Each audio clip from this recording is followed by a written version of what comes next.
When you're working on history and using these guided reading activities, remember that all of these answers are in your textbook. So when you're reading your textbook, it also goes along with your textbook in the same order.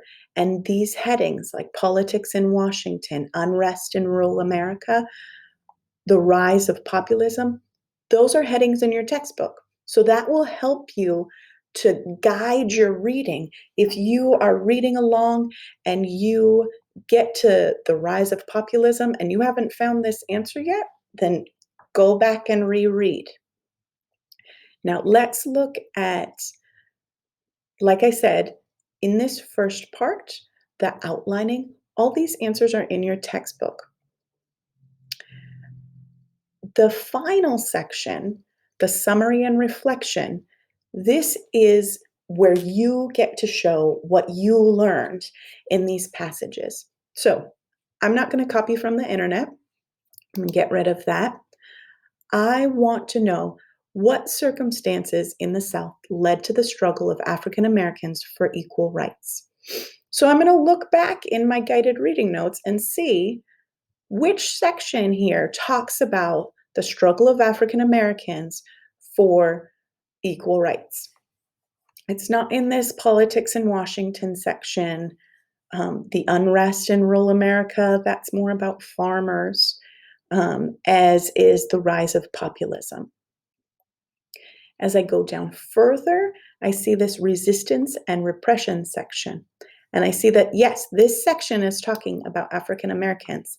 And I can reread these sections where I had originally put my answers. So after Reconstruction, many African Americans were sharecroppers or landless farmers who gave their landlords a large portion of their crops as rents. And this usually left these farmers in chronic debt.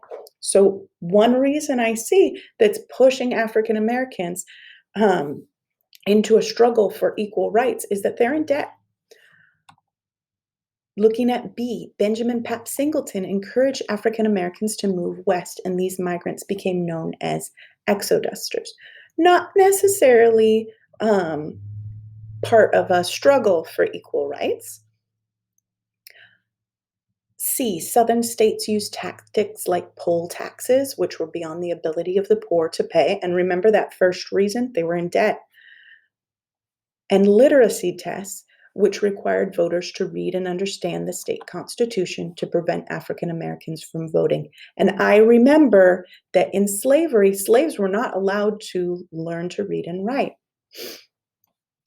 So, first reason, they were in debt. Second reason, they weren't allowed to vote, or there were huge boundaries between them and voting.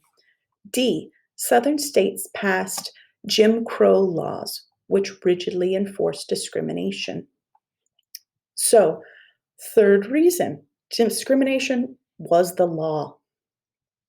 Those things are leading to that struggle for equal rights. I'm looking at E, the Supreme Court ruling in Plessy versus Ferguson upheld the doctrine of separate but equal. So I remember from my reading, and if I don't, I can look back and find that section. What did separate but equal mean? How does that relate to the struggle for equal rights? I'm going to keep reading here. This talks about the African American response. In the late 1800s, mob violence increased in the United States. Many people were lynched or hung without a trial.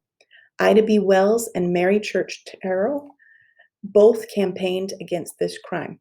So I know that the struggle for equal rights included fighting against lynching. B, Booker T. Washington proposed that African Americans concentrate on economic goals rather than political ones. He summed this up in a speech called the Atlanta Compromise. And C, W.E.B. Du Bois wrote The Soul of Black Folk and challenged Washington because he saw no advantage in giving up civil rights, even temporarily. So this is talking about that struggle for equal rights. I looked back in my notes and I can put together an answer for that summary and reflection.